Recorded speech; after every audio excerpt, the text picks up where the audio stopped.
adventure in Pipeman on W4CY Radio.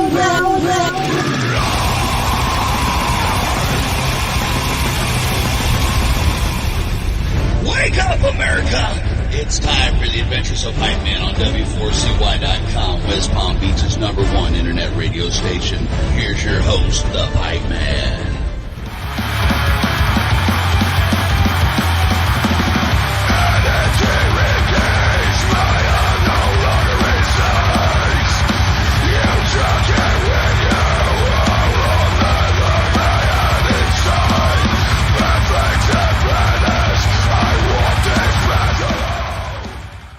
This is the Pipeman here on the Adventures of Pipeman W4CY Radio, and I'm here with our next guest who, man, they have some killer-ass music coming out, okay, number one.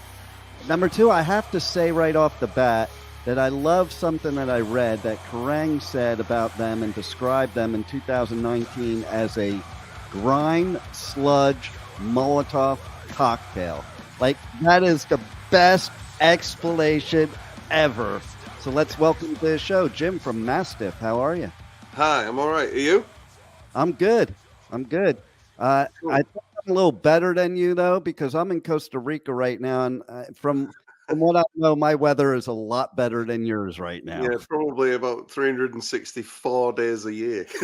I know, right? So I go out there to cover download and bloodstock, and when I go, and I think it's just going to be summer. It's going to be great.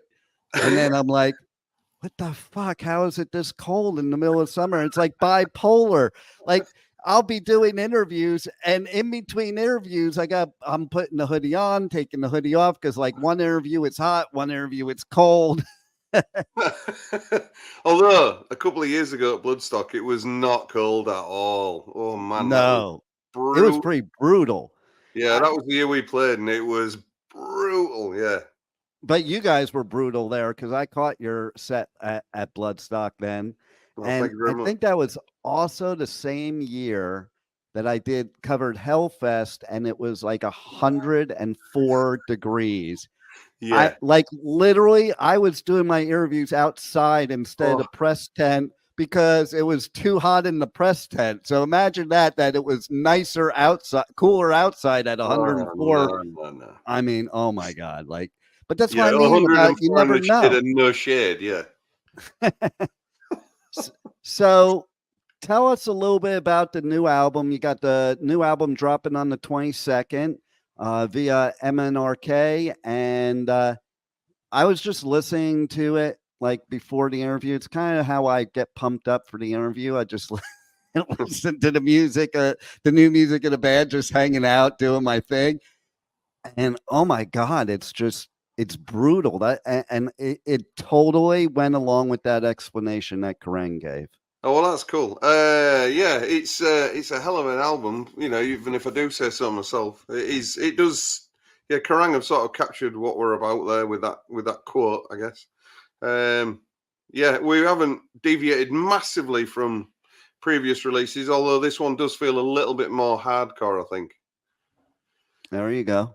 Well, and I love that you do kind of blend genres, because we're both kind of old school, and old school you couldn't do that crap, and I always thought it was stupid when I was young. I'm like, isn't a musician just supposed to experiment, not just go by stupid rules? Oh, exactly. Yeah, totally. We do fall between a lot of cracks, or we peak between a lot of mountains, or I don't know. Anyway, we are between quite a lot of genres, I think. Not through any, we're not trying to be. We are, we're lucky enough to be 5 older blokes, like you say, who have got a lot of influences over the years. And we all try and,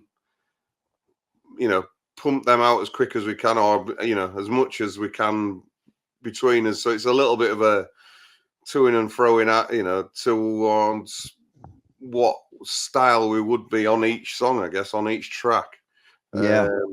So we do try to cover, not try to cover all bases, but we do cover a lot of bases. You know, and I was thinking about it while you were talking, okay?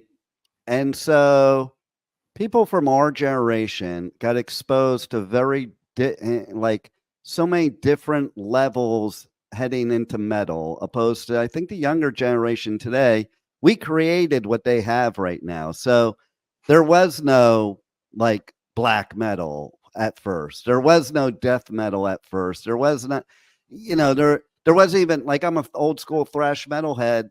There was no thrash. I was at Metallica's first show ever, and they were considered power metal because there was no such word as thrash metal. And so, Yeah, so yeah. I Well, that's some claim to fame. That start with, let alone be, yeah. right, Yeah, I guess, yeah, the thrash metal thing. Yeah, well, all genres. I guess it all leads back to your Black Sabbaths and then your Judas e- Priests and stuff like exactly. that. So, yeah, yeah. I mean, it's all, but it is all irrelevant when metal's metal at the end of the day, innit? Whether I it agree. fits some box or it don't fit some box, who cares? We're not tied to any genre, like you said. We try to be.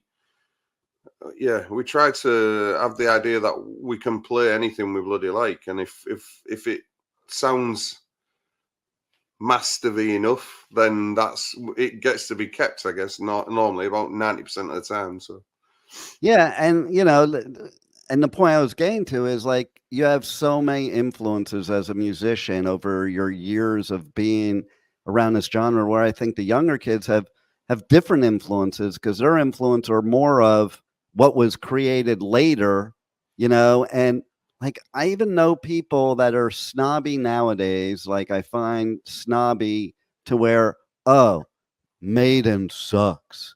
And like before all this stuff, Maiden and Priest were like gods. oh But yeah, then, yeah, today you would look at them and go, man, that was metal. It's kind of like I remember back in the day when Venom first came out, and they did a gig with Slayer in L.A. and Tom and Kronos got into a fight backstage because Kronos was like, we're the only black metal band. There's no other black metal band, blah, blah. And now you ask black metal bands today, and they don't even consider the original Venom as black metal. It's so interesting. well, surely having the first album ever called black metal it gives you that. Hang on, Right? we've signed, sealed, and delivered this one. So Exactly. So, what was it for you? The first thing that you really sticks out in your mind that told you, I want to be a musician, and that's it. well, if I'm brutally honest with you, it was a bet in the pub. I love Uh, it.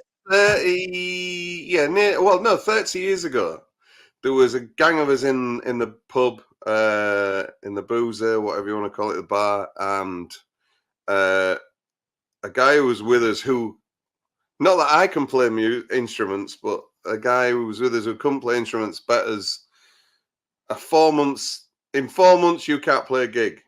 And we were like, right, who's sat around the table? There was a drummer, luckily, a very loose bassist, a guitarist, obviously, and then there was two singers, or two mates who wanted to be singers, which obviously I was one of them, and my pal Chris at the time. And we were like, okay, red rag to a bull to most of us. And 4 months later, we were playing our first gig. Not Mastiff. It's not Mastiff, but it was, it was the leading into a 30-year, I wouldn't call it career, but a hobby, a 30-year hobby. I know, right? Like, isn't it cool though that your hobby can be your career? Like, that's the way it should be. Yeah, it's just fun, Christ, how many people get to sort of do this shit and get away with doing whatever doing gigs, and other people suddenly buying into it and going, oh, okay, yeah, you're all right, I don't mind you. It is. And there's so much competition nowadays that when you're a band like you that can still stick out with new music today, that impresses me because there's so much out there. It's not like the tape trading days. Okay. Like Oh there's yeah. millions of songs that anybody can listen to at their fingertips. Like me, like you probably, I had to actually buy an album to know what it even sounded like. Oh God, yeah, yeah. And luckily, it's come back round, I guess, for Yeah. physical copies. I love buying vinyl when and as I can afford it. But yeah, it's I'm surrounded by the stuff at the moment. So yeah, but don't tell the wife too much. Oh, I love that. And I love that you brought that up too, because people think of musicians and they have this idea in their mind. And really, a lot of them are family people, married, have kids. And like, just because you are who you are on stage doesn't mean people know what you are off stage. And, Oh and I God. think you want to get away from that, like, especially if you're touring. Okay. So when you go home, I don't think you want to be in tour mode. You want to be in, home Oh, you recuperating, cannot. chill mode. Yeah, you can't live in rock and roll mode. Sorry, I keep doing this, but you can't live in rock and roll mode all the time. It's got to, normality is normality, and the majority of musicians or singers like myself, we don't. No, it's just a normal life, and then for however long you're touring, you get to go into tour mode. So yeah, Totally. I'd rather be that way. I think. It Yeah, keeps it keeps the reality, it keeps a reality check on yourself as well. So no doubt. And listen, let's call it what it is. When you're getting up on stage, you're entertaining. You're a performer. You know, even in radio, like I have so many funny stories of people that have known me my whole life, and they listen to my radio show, and not the serious part, because there's like the shock jock part too. And they're like, "What the fuck happened to you?" And I'm like, "I'm just playing a role on the radio, man." It's like, even, my radio name is Pipe Man, but that's not my name in real life. But like, it's so funny. People walk up to me and they're like, "Hey, what's up, Pipe Man?" And then, like, if they meet Dean, which is my real name, like, they're kind of confused because they're expecting Pipe Man. yeah, well, yeah, we've got a similar thing here in the UK. My real name's Jim, but I'm more known to most people as Knobhead. See, there you go. And it is kind of funny too, isn't it? Like, even I'll go on tour and do all these festivals and do radio coverage, and one of the most fun parts about that is when I'm sitting out in the crowd with some of my band friends, and nobody knows it's them. Yeah, And we laugh about it because we're sitting in this like huge crowd, not hiding, and it'll be like somebody that everybody would know if he was on stage or she was on stage, and they just have no clue who yeah, you they're stick a standing next baseball cap on and sunglasses, and yeah, you blend in. And see, I think that's cool, because that's another thing I always talk about that people don't understand. Like, especially if I bring helpers to do the interviews backstage at these festivals, I'm like, I have a rule. I tell them, like, listen, this is their safe zone. Okay. We don't fangirl or fanboy out back here. Don't ask for autographs. Don't ask for selfies. And we're all on equal level back here. They have to deal with enough of that out there. Like, Yeah, let yeah, them have this time to, just be themselves and not have to, you know, have the switch on, so to speak. absolutely. Yeah, yeah, yeah, yeah. I mean, I was lucky enough to once like be stood shoulder to shoulder with Dave Grohl. When I think it's his ex-wife was playing in Veruca Salt, and we were at a festival in England, and my pal who stood next to me just went, "Oh, look who stood next to you!" I was like, "Oh my god!" Just went, Right? "Hello," and he was like, "Yeah, all right," and that was it. And that's I think all anybody really wants. They don't want the punishers all the time, every bloody moment, do they? We're all humans. We're all just normal people. We've Exactly. just been lucky enough to write music that people are into. That's all. Absolutely. And, it's funny you mentioned Dave Grohl, because, like, I'll go do like dime bag bash, and he's just sitting there barbecuing for everybody. You see that? He did. I mean, like obviously I've only ever sort of stood next to him, but the guy is he just comes across as the most normal superstar. I know, right? He is. He's like the most normal dude. So yeah, Dave's like the nicest guy in rock and roll, and everybody that knows him says that. He doesn't even like think of himself as a rock star, okay? And that's what makes him cool. Yeah, that's the best kind of rock star. You fall foul, I think, or you certainly see people falling foul of the first album superstardom, right? Leaving their own bullshit, and then you're like, oh, okay, you're a bit of a dick. You know what? There were like I spent the 80s on the Sunset Strip, and so I met a lot of those bands and hung out with them when I was a teenager, and a lot of bands, it did go to their head, and they were like total dicks. Now, fast forward to today, some of those people they got humbled and turned into nice guys. Some of them haven't had like a hit since the 80s, and they still think they're God's gift to music. Yeah. Well, yeah. How do you know I was on about them sort of bands? Yeah, I mean, yeah, but then I suppose in every genre there's certain types. I mean, we've been to big hardcore band shows. I'm being surprised that they're charging a meet and greet thing. Like, hardcore's not about that, right? I know everyone's got to make a living, but come on, dude, Jesus. It is kind of weird. It is kind of weird nowadays sometimes. Like, I also found what was weird because I'm totally into punk too. Yeah. And a lot of punk bands that were known for being like anarchists and all that and talking against the government all of a sudden became pro-government. And I like scratch my head. I'm like, that's like the antithesis of punk. Yeah, that is.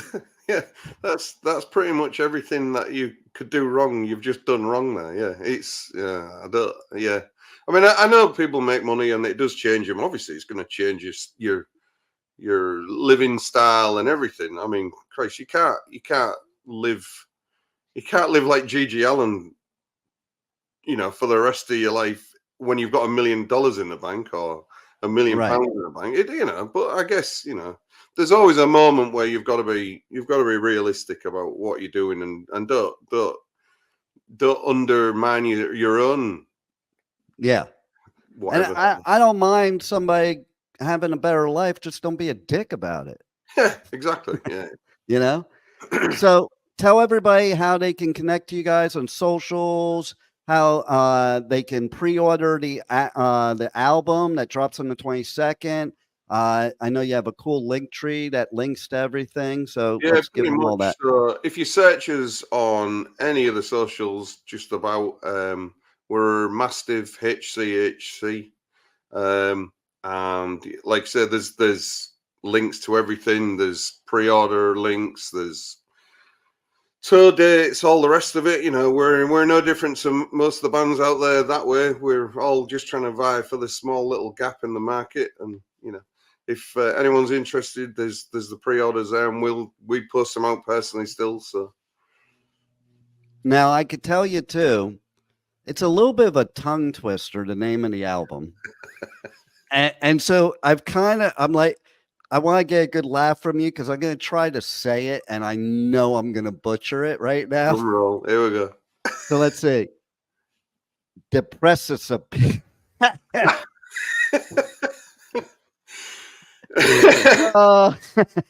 Right, just go basic. It's Deprecipice. Oh, well, there you go. I was trying to go there too, and then I just lost it in the middle. One too many letters, I believe. I know, right? It's definitely. But you're not the first, and I'm sure you won't be the last. You guys should do like a contest for like a free ticket to one of your shows for who can say that 10 times fast without screwing it up. That's a good contest, yeah. In fact, you know what I'm going to do? My live show is tomorrow, and then I'm giving away tickets to Aftershock that just announced their lineup last week. I think that's going to be the contest Do for it.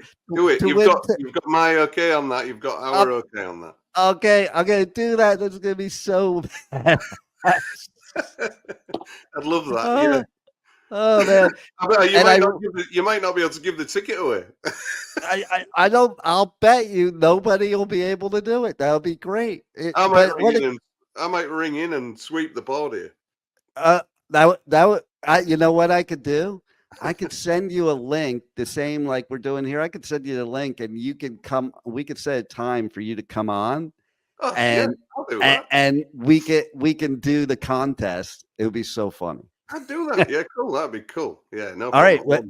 After the interview, we'll talk about it. I'll give you all the deets. Cool. The last thing I want to say is I just absolutely love your slogan. Okay.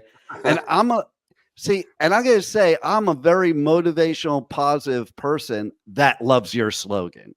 And I want to say that ahead of time because it's a miserable band from a miserable city. Spot on. I mean, if anybody's ever been to Hull, it is that, but it's our miserable city, and we'll defend it to the nth degree. So it's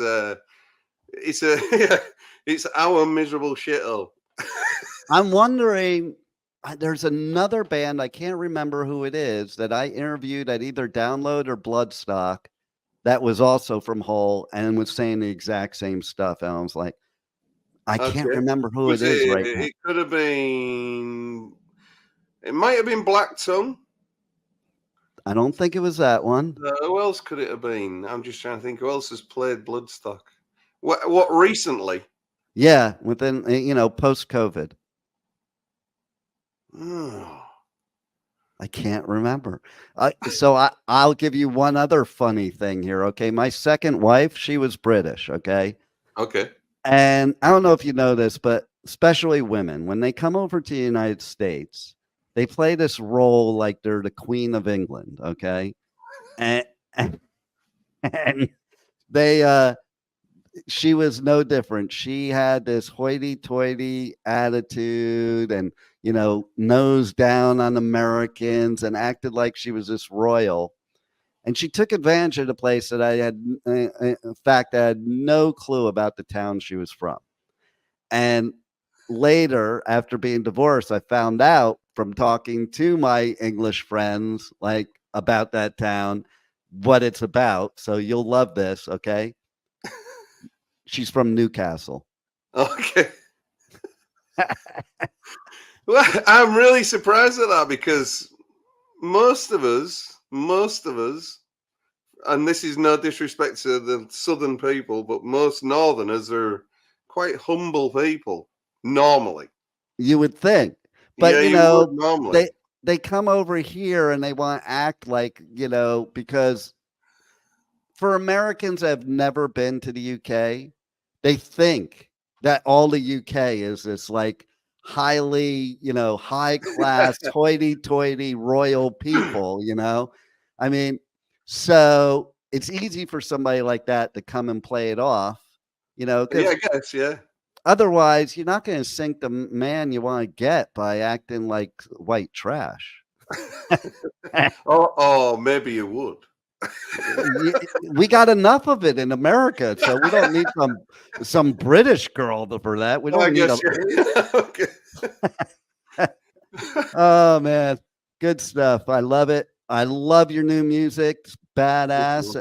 And you guys are also going to be on tour in the UK and I think some other European countries. You're playing a festival in Poland, I believe. And we've got to see what's available and what's out there and what have you. As we said earlier, there's so many bands out at the moment who are just blowing my mind with what they're putting out. So good stuff. So we're hoping once the album's out and a few more promoters have heard it, then we'll see what doors are open for us.